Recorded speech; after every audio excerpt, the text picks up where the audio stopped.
ایک دوست نے اپنے ایک دوسرے دوست سے قرض لیا اور قرض لینے کے بعد جو ٹائم تھا وہ پورا ہو گیا.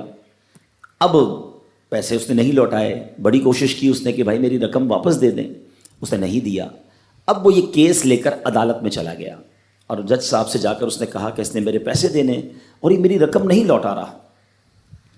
تو جج صاحب نے کہا کہ تمہارے پاس 30 دن ہیں, ودن 30 days تم نے اس کے پیسے واپس لوٹانے ہیں, ورنہ پھر تمہارے خلاف فیصلہ ہو جائے گا.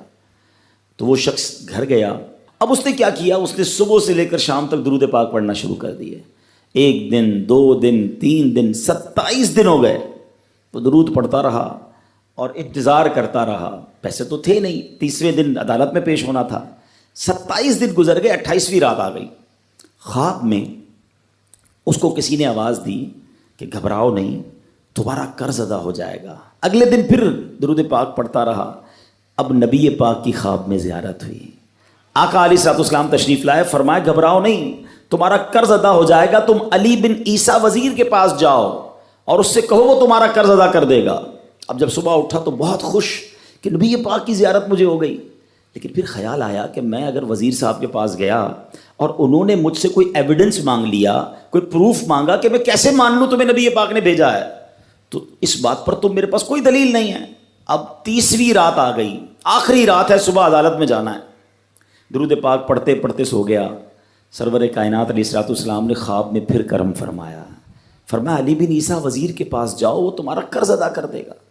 کہ حضور میں چلا تو جاتا, مگر اگر وہ مجھ سے یہ کوئی پروف مانگتا, کوئی ایویڈنس مانگتا, تو میں کیا جواب دیتا.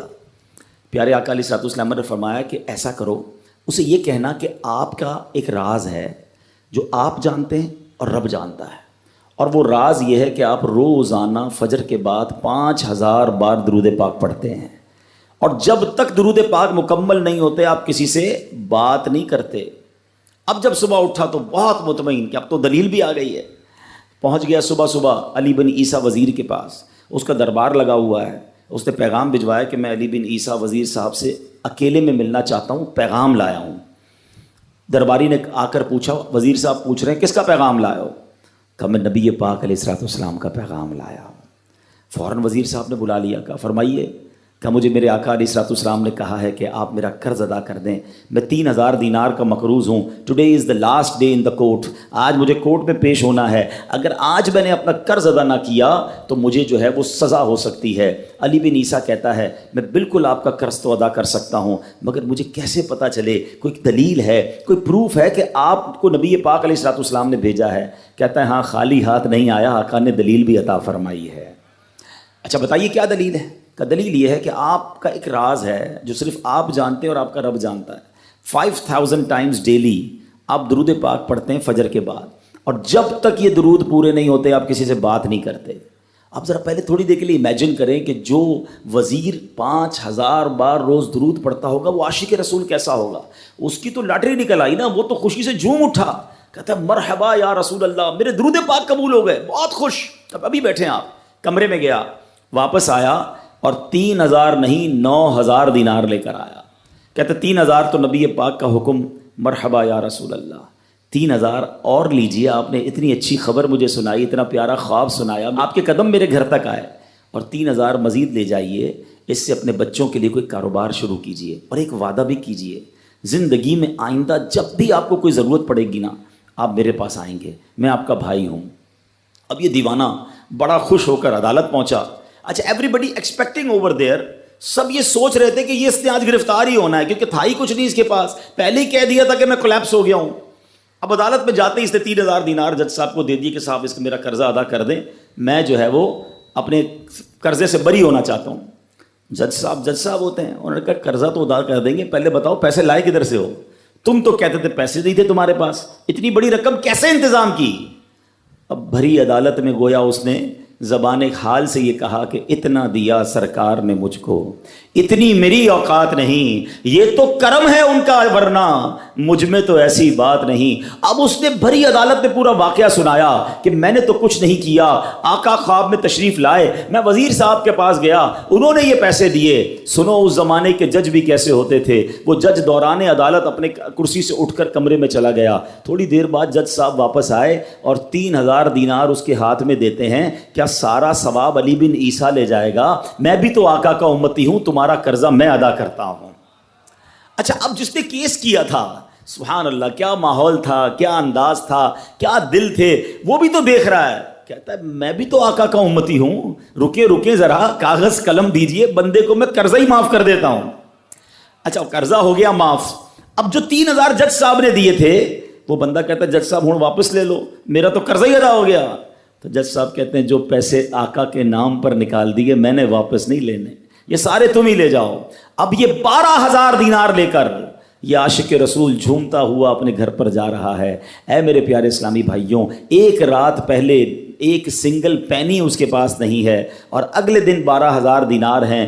درود پاک وہ وظیفہ ہے جو دل سے پڑھا جائے تو سبحان اللہ یہ مصیبتوں کو ٹالنے والا وظیفہ ہے، یہ پریشانیوں کو دور کرنے والا وظیفہ ہے۔ اور یہ میں نہیں کہہ رہا، خود سرور کائنات علیہ الصلوۃ والسلام کی حدیث ہے جس کا مضمون ہے کہ جو پریشانیوں میں ہو، جو مصیبتوں میں ہو، اس کو چاہیے کہ مجھ پر درود پڑھے، کہ درود پریشانیوں کو لے جاتا ہے، مصیبتوں کو لے جاتا ہے۔ ایک شاعر نے کیا خوب لکھا ہے، اور واقعی حق لکھا ہے، ہر درد کی دوا ہے صلی علی محمد، ہر درد کی دوا ہے صلی علی محمد، تعویذ ہر بلا ہے صلی علی محمد۔ تو ہمیں چاہیے، خاص طور پہ ربیع الاول کا مہینہ ہے، کثرت سے درود پاک پڑھیں۔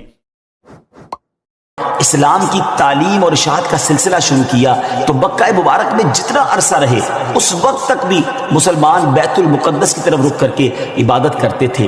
پھر نبی پاک علیہ الصلوۃ والسلام نے مدینے کی طرف ہجرت فرمائی، اور ہجرت کے بعد مدینہ منورہ میں بھی مسلمان 16 یا 17 مہینے تک بیت المقدس کی طرف رخ کر کے نمازیں پڑھتے رہے۔ ہجرت کے 1 سال 5.5 مہینے کے بعد 15ویں رجب پیر کے دن مسجد بنی سلمہ میں نماز ظہر کے درمیان قبلے کی تبدیلی ہوئی، اور اللہ پاک نے پیارے آقا علیہ الصلوۃ والسلام کی خواہش کے مطابق مسلمانوں کا جو کعبہ ہے، قبلہ ہے، وہ کعبہ کو فرما دیا، اور اب مسلمان کعبے کی طرف رخ کر کے نماز ادا کرنے لگے۔ اس مقام پر آج بھی مسجد قبلتین قائم ہے۔ حضرت سلیمان علیہ الصلوۃ والسلام کے بعد بنی اسرائیل کے زوال کے ساتھ ہی بنی اسرائیل 2 حصوں میں منقسم ہو گئے، تقسیم ہو گئے۔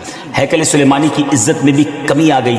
ویسے تو ہیکل سلیمانی پر کئی حملے ہوئے، مگر ایران کے بادشاہ بخت نصر نے جو فلسطین پر حملہ کیا تھا اس میں ہیکل سلیمانی کو مکمل طور پر مسمار کر دیا، اور بڑے پیمانے پر یہودیوں کا قتل عام کیا، تورات جلا دی گئی، اور اس وقت یہودی غلاموں کو دریائے فرات کے کنارے آباد کیا گیا، اور انہوں نے اس بستی کا نام تلابیب رکھا۔ اس کے بعد ایران کے پہلے کسرا خسرو نے یہودیوں کو واپس فلسطین جانے کی اجازت دے دی، تب وہ جنوبی فلسطین میں آ کر آباد ہوئے اور ہیکل سلیمانی کی اثر نو تعمیر کی، مگر یہ تعمیر بھی زیادہ عرصے قائم نہ رہ سکی، اور 70 عیسوی میں روم کے بادشاہ توتس نے ایک مرتبہ پھر ہیکل سلیمانی پر حملہ کیا، اسے مسمار کر دیا، اور یہودیوں کو فلسطین کے جنوبی حصے سے بھی نکال دیا۔ یوں فلسطین مکمل طور پر یہود سے خالی ہو گیا تھا۔ حضرت عمر فاروق رضی اللہ تعالیٰ عنہ کے عہد خلافت میں جب فلسطین فتح کیا گیا، اس وقت وہاں عربی النسل قبائل آباد تھے۔ اسلامی لشکر کے سپہ سالار سیدنا ابو عبیدہ بن جراح رضی اللہ تعالیٰ عنہ نے فتح یرموک کے بعد اسلامی لشکر کے ساتھ آپ دمشق آ چکے تھے۔ آپ نے اپنے اصحاب سے مشورہ کیا کہ قیصاریہ روانہ ہو یا بیت المقدس۔ حضرت سیدنا معاذ بن جبل رضی اللہ تعالیٰ عنہ کے مشورے پر عمل کرتے ہوئے سیدنا فاروق اعظم رضی اللہ تعالیٰ عنہ کی بارگاہ میں ایک مکتوب روانہ کیا گیا، دونوں شہروں میں سے کس شہر کا انتخاب کیا جائے۔ سیدنا فاروق اعظم رضی اللہ تعالیٰ عنہ نے جلیل القدر صحابہ کرام علیہ رضوان سے جب مشورہ کیا تو مولا علی شیر خدا کرم اللہ تعالیٰ وجہ الکریم نے فرمایا کہ اے امیر المومنین، آپ اسلامی لشکر کو بیت المقدس کی طرف روانگی کا حکم دیں۔ وہ پہلے بیت المقدس کو فتح کرے پھر کیساریہ کی طرف جائیں، کیونکہ رسول پاک علیہ الصلوۃ والسلام نے پہلے مجھے بیت المقدس کی فتح اور بعد میں کیساریہ کی فتح کی خوشخبری دی تھی۔ یہ سن کر سیدنا فاروق اعظم رضی اللہ تعالیٰ عنہ نے فرمایا، اے ابو الحسن آپ نے سچ کہا۔ پھر سیدنا ابو عبیدہ بن جراح رضی اللہ تعالیٰ عنہ کی طرف پہلے بیت المقدس اور پھر کیساریہ روانگی کا حکم لکھ کر روانہ کر دیا۔ ڈیئر ویورز، ہے نا بڑی عجیب داستان، بڑی ایمان افروز داستان۔ سیدنا ابو عبیدہ بن جراح رضی اللہ تعالیٰ عنہ کو جیسے ہی امیر المومنین کا مکتوب ملا، آپ نے روزانہ 5000 مجاہدین لشکر بیت المقدس روانہ شروع کر دی، یعنی 5000 مجاہدین ڈیلی روانہ ہوئے۔ بیت المقدس کا جو قلعہ تھا، جو فورٹ تھا، وہ بڑا مضبوط تھا۔ رومیوں نے یرموک کا حال سن کر پوری تیاری کر رکھی تھی۔ اسلامی لشکر کے جاتے ہی انہوں نے قلعے کا محاصرہ کیا، اس کو سراؤنڈ کر لیا۔ حضرت ابو عبیدہ بن جراح رضی اللہ عنہ کے حکم سے روزانہ اس فورٹ پر، اس قلعے پر حملہ کیا جاتا۔ 11 دن تک حملہ کرتے رہے، مگر کوئی خاص پیش رفت نہ ہوئی، کوئی پروگریس نہ ہو رہی تھی۔ 11ویں دن خود سیدنا ابو عبیدہ بن جراح رضی اللہ تعالیٰ عنہ، سیدنا خالد بن ولید رضی اللہ تعالیٰ عنہ تشریف لائے۔ مجاہدین نے تکبیر و تہلیل کی صدائیں بلند کی، خوب نعرے لگائے، تو رومیوں کو بھی معلوم ہو گیا کہ اسلامی لشکر کا کوئی بڑا سردار آ گیا ہے۔ وہ سب پریشان ہوئے، اپنے سب سے بڑے راہب قمامہ کے پاس گئے اور ساری صورتحال بیان کی۔ جب اسے معلوم ہوا کہ مسلمانوں کا سردار آ گیا ہے، وہ بہت پریشان ہوا اور کہنے لگا، اب تمہاری ہلاکت نزدیک ہے، کیونکہ میں نے پچھلی کتابوں میں پڑھا ہے کہ ملک شام کو محمد الرسول اللہ صلی اللہ تعالی علیہ وسلم کا ایک سرخ رنگ کا صحابی فتح کرے گا۔ اگر یہ وہی سردار ہے تو صلح کے علاوہ اب تمہارے پاس کوئی دوسری صورت نہیں ہے۔ پھر وہ اسلامی لشکر کے سپہ سالار کو دیکھنے کے لیے قلعے کے دیوار پر آیا۔ سیدنا ابو عبیدہ بن جراح رضی اللہ تعالیٰ کو بلایا۔ آپ رضی اللہ تعالیٰ جب آگے گئے تو ان سے بھی وہی بات کی۔ حضرت ابو عبیدہ بن جراح نے کہا، یا تو تم اسلام قبول کر لو یا جزیہ دے کر امان حاصل کر لو، پھر ہم سے جنگ کرنے کے لیے تیار ہو جاؤ۔ لیکن اس راہب قمامہ نے سیدنا ابو عبیدہ بن جراح رضی اللہ تعالیٰ کی بات کا کوئی جواب نہ دیا، فقط خاموشی سے وہ بس آپ کو دیکھتا رہا اور پھر واپس چلا گیا۔ اس نے اپنی قوم سے کہا کہ یہ وہ شخص نہیں ہے جس کے بارے میں میں نے کتابوں میں پڑھا ہے، لہذا تم ان سے جنگ کرتے رہو، یہ تمہارا بال بھی بیکا نہیں کر سکے۔ سیدنا ابو عبیدہ بن جراح رضی اللہ تعالیٰ نے بھی وہاں سے واپس آ کر اسلامی لشکر کو جنگ کا حکم دے دیا۔ روزانہ اسلامی لشکر اس فورٹ پر، اس قلعے پر حملہ کرتا، رومی تیروں کی برسات کرتے، دونوں طرف سے جانی نقصان بھی ہوتا، سپاہی زخمی بھی ہوتے۔ لڑائی 4 ماہ تک جاری رہی۔ جی ہاں ویورز، 4 منتھ تک یہ لڑائی جاری رہی۔ اہل شہر تنگ آ گئے۔ وہ دوبارہ اپنے جو سردار تھا، جو ان کا لیڈر تھا قمامہ، اس کے پاس گئے، ساری صورتحال بیان کی۔ وہ نصرانی راہب جو تھا وہ پھر قلعے کی دیوار پر آیا اور سیدنا ابو عبیدہ بن جراح رضی اللہ تعالیٰ عنہ سے کہنے لگا کہ ہم ہر حال میں تم سے جنگ کریں گے، البتہ ہمارے شہر کو صرف ایک ہی شخص فتح کرے گا جس کے اوصاف ہماری کتابوں میں لکھے ہوئے ہیں، وہ تم نہیں ہو۔ سیدنا ابو عبیدہ بن جراح رضی اللہ تعالیٰ نے فرمایا کہ تمہاری کتابوں میں اس کے کیا اوصاف لکھے ہوئے ہیں؟ اس نے کہا وہ ہم تمہیں نہیں بتائیں گے، البتہ اسے دیکھ کر ہم فوراً پہچان لیں گے کہ یہ وہی شخص ہے۔ ہاں اگر تم اس کا نام جاننا چاہتے ہو تو ہم اس کا نام بتا سکتے ہیں۔ اللہ اکبر، ان کی کتابوں میں اس صحابی کا نام بھی موجود تھا۔